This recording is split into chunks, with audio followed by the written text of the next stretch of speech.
रुक्मिणी जी को अपनी सहेली के बेटे की शादी में जाना था। उन्होंने अपने गहनों का बॉक्स निकाला तो उन्हें अपना सोने का कंगन नहीं मिल रहा था। हालांकि उन्होंने अपने सारे भारी गहने बैंक लॉकर में ही रख छोड़े थे, लेकिन घर पर ही वह हल्के फुल्के गहने रखती थी। उन्हें गहने पहनने का बहुत शौक था और उन्हें कहीं भी बाहर जाना होता था तो थोड़ा अच्छे से तैयार होकर जाती थी और गहने पहन लेती थी। इसलिए घर पर भी उन्होंने कुछ गहने रख छोड़े थे। वैसे तो वो अलमारी को हमेशा लॉक करके रखती थी, लेकिन जब भी छुट्टियों में उनके बेटे, बहू और बेटी दामाद घर आते थे तब उन लोगों का काफी सारा सामान वो अपनी अलमारी में ही रख लेती थी। और उस समय भी वो लॉक लगाती तो थी, लेकिन बेटी और बहू की चाबी मांगने पर उन्हें चाबी दे देती थी। वैसे भी सब घर के ही सदस्य थे तो उन्हें कोई चिंता नहीं रहती थी, लेकिन इस बार उन्हें थोड़ा अजीब लग रहा था क्योंकि उन्होंने वह कंगन पूरे घर में ढूंढ लिए, लेकिन वह कंगन कहीं नहीं मिले। वैसे भी वो इतनी लापरवाह नहीं थी। बाहर से आने के बाद वो अपने गहने निकालकर गहनों के बॉक्स में रखकर अलमारी में ताला लगा देती थी, लेकिन आज ये पहली बार हुआ था कि उन्हें उनके कंगन नहीं मिल रहे थे। उनकी बेटी और बहू को गए हुए महीने भर ही हुए थे। अब वो सीधे सीधे पूछती तो बहू को या बेटी को बुरा लग सकता था, इसलिए उन्होंने दोनों से ही घुमा फिरा कर इस बारे में बात कर ली थी और दोनों ने ही कहा था कि घर में ही कहीं कंगन होंगे, आप कहीं और रखकर भूल गई होंगी। अब उन्हें इतना तो पक्का पता था कि वह इतनी भुलक्कड़ भी नहीं हो गई हैं कि सोने के कंगन कहीं रखकर भूल जाए, लेकिन उन्हें यह समझ में नहीं आ रहा था कि कंगन आखिर गए कहाँ। फिर बात आई गई हो गई। उन्होंने सोचा कि अगर कहीं गलती से कंगन रख भी दिए होंगे तो कभी न कभी तो मिल ही जाएंगे, इसलिए उन्होंने इस बात को नजरअंदाज कर दिया। उनके पति सुधाकर जी उन्हें छेड़ते हुए कहने लगे, अरे भाग्यवान, चलिए हम आपको नए कंगन दिला देते हैं। वैसे भी औरतों को तो गहने खरीदने का बस एक बहाना चाहिए होता है, और आपके कंगन खो गए हैं तो यह तो एक बहुत बढ़िया बहाना होगा। क्यों, मैं सही कह रहा हूँ ना? रुक्मिणी जी हंसते हुए कहने लगी, सारी जिंदगी तो बच्चों की जिम्मेदारियों में ही निकाल दी, तो जीवन संध्या में अगर खुद के शौक पर ध्यान देना चाहती हूँ तो इसमें गलत क्या है। लेकिन फिलहाल मुझे कोई जेवर नहीं चाहिए। मेरे पास सोने की चूड़ियां हैं, मैं उनसे ही काम चला लूंगी। उन्होंने पति के सामने तो सामान्य होने का दिखावा कर लिया था, लेकिन भीतर ही भीतर उन्हें बड़ा अजीब लग रहा था कि आखिर वह कंगन गए कहाँ। साल भर के बाद फिर से छुट्टियों में उनकी बेटी और बहू घर आए हुए थे। रुक्मिणी जी पिछली बात को भुला बैठी थी और बच्चों के आने से बहुत खुश थी। इस बार भी सभी बच्चे छुट्टियां बिताकर अपने अपने घर लौट गए। एक दिन मधुकर जी उन्हें शॉपिंग पर लेकर जा रहे थे। तभी रुक्मिणी जी को याद आया कि 2 महीने पहले उनका एक मंगलसूत्र थोड़ा टूट गया था और उन्होंने वह संभाल कर रख दिया था। उन्होंने कहा कि आज हम बाजार जा रहे हैं तो मंगलसूत्र भी बनवा लेती हूँ। ऐसा कहकर वह जैसे ही मंगलसूत्र निकालने के लिए गयी तो उन्होंने देखा कि इस बार उनके गहनों के बॉक्स में से मंगलसूत्र गायब था। अब तो उनका दिमाग ही घूम गया। उन्हें अच्छे से पता था कि वह किसी से भी पूछेंगी तो कोई भी उन्हें कुछ नहीं बताएगा, इसलिए इस बार उन्होंने मौन साध लिया और मन ही मन एक योजना बनाने लगी। कभी कभी तो रात को भी उन्हें ऐसा लगता था कि उनका कोई जेवर गायब तो नहीं हो गया और वो गहनों का बॉक्स चेक कर लेती थी।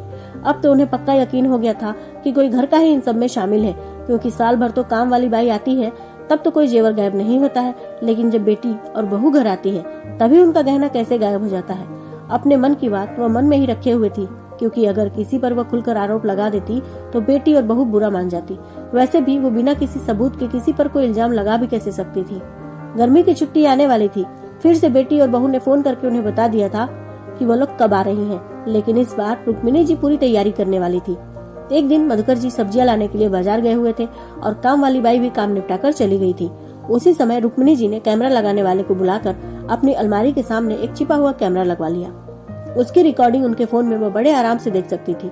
उन्होंने यह बात अपने पति से भी नहीं बताई, क्योंकि अगर वह उन्हें यह बात बता देती तो वह हंसने लगते कि तुम अपने ही बच्चों पर शक कैसे कर सकती हो। लेकिन यह बात भी तो सही थी कि बच्चों के आने के बाद ही उनके गहने गायब हो जाते थे। बाकी साल भर तो अगर वह ड्रेसिंग टेबल के पास भी कोई गहना छोड़ देती थी तो वह गायब नहीं होता था, लेकिन यह बात वो पति से कह नहीं सकती थी। अब उन्होंने मन ही मन उस चोर को सबक सिखाने की योजना बना ली थी। तय समय पर उनकी बेटी अपने बच्चों के साथ घर आ चुकी थी। इस बार दामाद को ज्यादा छुट्टियां नहीं मिल पाई थी, इसलिए वह घर नहीं आया था। बहू भी अपने पति और बच्चों के साथ घर आ चुकी थी। बेटा तो सप्ताह भर के बाद बहू को पहुंचाकर चला गया। तब तक रुक्मिणी जी के सारे गहने सही सलामत थे। रुक्मिणी जी बस ईश्वर से यही प्रार्थना कर रही थी कि इस बार उनके गहने चोरी ना हो, क्योंकि वह अपने ही परिवार में यह सब होते हुए नहीं देख सकती थी। लेकिन एक सुबह अचानक से जब उन्होंने अपनी अलमारी खोलकर देखा तो उनकी एक अंगूठी गायब थी। तभी उनकी बहू कमरे में आई। उन्हें कुछ ढूंढते हुए देखकर वो कहने लगी, मम्मी जी क्या हुआ? रुक्मिणी जी के मुंह से निकल गया, बहू मेरी अंगूठी नहीं मिल रही है। यह सुनकर उनकी बहू कुछ सोचते हुए कहने लगी, पिछली बार भी आपके सोने के कंगन गायब हो गए थे ना, आखिर बार बार आपके गहने कौन निकाल लेता है? घर में तो सब अपने ही हैं। तभी उनकी बेटी भी वहाँ पर आ गई और कहने लगी, क्या हुआ माँ, फिर से कोई गहना गायब हो गया क्या? मैं तो कहती हूँ आप घर में कैमरा ही लगवा लो, तुरंत चोर पकड़ा जाएगा। रुक्मिणी जी मन ही मन सोचने लगी कि जब तुम दोनों यहाँ आती हो तभी ये चोरी होती है।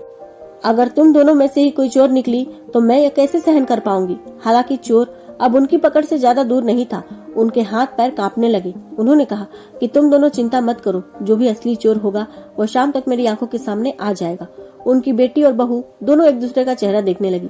उनकी बहू बोल पड़ी, मम्मी जी ऐसा आपने क्या कर दिया है जो चोर तुरंत आपकी आंखों के सामने होगा? बेटी भी उत्सुकता से पूछने लगी, हाँ मम्मी, तुम चोर को कैसे पकड़ोगी? रुक्मिणी जी ने कहा, वह मैं तुम दोनों को शाम को बताऊंगी। तुम दोनों जाओ अपना काम करो, मैं देखती हूँ कि मुझे क्या करना है। दोनों ही असमंजस में डूबी हुई कमरे से बाहर निकल गई। रुक्मिणी जी की आंखों में आंसू आने लगे कि हो न हो उनकी बेटी या बहू में से ही कोई चोर है। उन्हें तो अब कैमरे की रिकॉर्डिंग देखने की हिम्मत भी नहीं हो रही थी, लेकिन चोर का पता लगाना भी जरूरी था। इसलिए उन्होंने चुपचाप वो रिकॉर्डिंग देखी। रिकॉर्डिंग देखते ही उनकी आंखें आश्चर्य से चौड़ी हो गई। उन्हें तो यकीन ही नहीं हो रहा था कि वो जो देख रही थी वह सच है। उन्होंने अपना मोबाइल बंद करके एक किनारे रखा और अपनी अलमारी को लॉक करके बिस्तर पर लेट गई। अब वो शाम होने का इंतजार कर रही थी, क्योंकि शाम को वो पूरे परिवार के सामने असली चोर को सामने लाने वाली थी। शाम हुई। उनकी बेटी और बहू ने मिलकर चाय नाश्ता तैयार कर लिया था। सभी लोग साथ मिलकर चाय नाश्ता कर रहे थे। मधुकर जी भी ऑफिस से घर आ चुके थे। उनकी बेटी और बहू बार बार रुक्मिणी जी की ओर देख रही थी कि आज वो चोर के बारे में कुछ बताने वाली है। रुक्मिणी जी शांति से चाय पिए जा रही थी। तभी घर का काम करने वाली चंपा काम करने आई और घर के कामों में जुट गई। जब उसने काम खत्म कर लिया और वहाँ से जाने लगी तो जैसे ही वो वहाँ से बाहर निकलने लगी उसके कदम रुक गए। रुक्मिणी जी जोर से बोल रही थी, आज मैं तुम सबको बताना चाहती हूँ कि मेरे गहने किसने चुराए हैं। चंपा भी रुक कर देखने लगी कि आखिर हो क्या रहा है। रुक्मिणी जी कहने लगी, जब भी मेरी बेटी और बहू दोनों घर आती हैं तभी मेरा कोई गहना गायब हो जाता है। मैं किसी पर इल्जाम नहीं लगा रही हूँ, बस तुम लोगों को जो भी हो रहा है वो बता रही हूँ। रुक्मिणी जी की बेटी और बहू का चेहरा सफेद पड़ने लगा। बहू बोल पड़ी, मम्मी जी आपको क्या लगता है कि आपके गहने मैं चुराती हूँ? बेटी भी बोल पड़ी, माँ कहीं आप यह तो नहीं सोच रही कि मैं आपके गहने चुरा कर ले जाती हूँ? देखिए ऐसा बिल्कुल भी नहीं है। रुक्मिणी जी धीरे से बोली, मैं किसी पर इल्जाम नहीं लगा रही और मुझे यह समझ में नहीं आ रहा था कि मेरे गहने कौन चुराता है, इसलिए मैंने कुछ बोलने से पहले अपने कमरे में कैमरा लगा दिया था। और जानना चाहते हो असली चोर कौन है? असली चोर ये चंपा है। यह सुनते ही चंपा के चेहरे का रंग उड़ गया। वो घबराकर घर से भागने लगी तो रुक्मिणी जी ने आगे बढ़कर घर का दरवाजा बंद कर दिया और कहने लगी, अब तुम भागकर कहाँ जा रही हो? अभी पुलिस आती होगी, मैंने पुलिस को फोन कर दिया है। यह सुनकर चंपा फर्श पर गिर गई और गिड़गिड़ाने लगी, मालकिन मुझे माफ कर दीजिए, मुझसे बहुत बड़ी गलती हो गई, मुझे ऐसा नहीं करना चाहिए था। साल भर तो घर में केवल मैं ही आती जाती थी। उस समय अगर मैं कुछ भी चोरी करती तो सीधा इल्जाम मुझ पर ही आता, इसलिए मैंने वह समय चुना जब घर में बहुत सारे लोग रहते हैं, ताकि आप अपनों पर ही शक करती रहें और किसी से कुछ न कहें। वैसे भी कोई अपनों पर इल्जाम नहीं लगा सकता है, इसलिए मैंने इसी बात का फायदा उठाया। मैंने तो आपकी अलमारी की डुप्लीकेट चाबी बनवा ली थी। आप लोग जो बाहर व्यस्त रहती थी तो मौका पाकर मैं कमरे में जाती थी और कोई भी छोटा मोटा गहना निकाल लेती थी, ताकि आपका नुकसान भी ज्यादा ना हो और आप छोटी मोटी चीजों की चोरी के लिए अपनी बहू या बेटी पर इल्जाम भी ना लगा पाए। लेकिन मुझे नहीं पता था कि साल भर में एक गहना चोरी होने पर भी आप ऐसा भी कुछ कर सकती हैं। वह फूट फूट कर रोने लगी थी। रुक्मिणी जी कहने लगी, तुमने हमारा भरोसा तोड़ा है और अब तुम्हें इसकी सजा जरूर मिलेगी। वैसे भी लोग तुम पर भरोसा करके तुम्हें घर में घुसकर काम करने की इजाजत देते हैं। चोरी करके तुमने बहुत बड़ा गुनाह किया है। अगर आज मैंने तुम्हें माफ कर दिया तो मैं एक अपराधी को बढ़ावा दूंगी और अपराधी हमारे समाज के लिए सही नहीं होता है। तभी पुलिस घर आ गई और उन्होंने चंपा को गिरफ्तार कर लिया। उसे गिरफ्तार करने के बाद पता चला कि इन लोगों का एक गिरोह था जो ऐसे ही लोगों के घरों में चोरी करने का काम करता था। जब ये लोग काफी ज्यादा चोरी कर लेते थे तो वहाँ काम करना छोड़ देते थे और दूसरे शहर चले जाते थे। चंपा और भी बहुत सारे घरों में चोरी करती थी, लेकिन कभी पकड़ी नहीं जाती थी। लेकिन रुक्मिणी जी के कारण आज उसकी चोरी पकड़ी गई थी और बहुत से लोगों को उनके गहने वापस मिल चुके थे।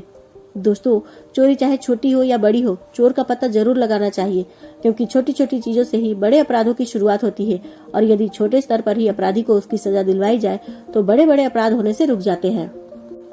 दोस्तों, आपको कहानी कैसी लगी कमेंट करिएगा और मेरी लिखी हुई नई कहानियों के लिए चैनल को सब्सक्राइब जरूर करें। धन्यवाद।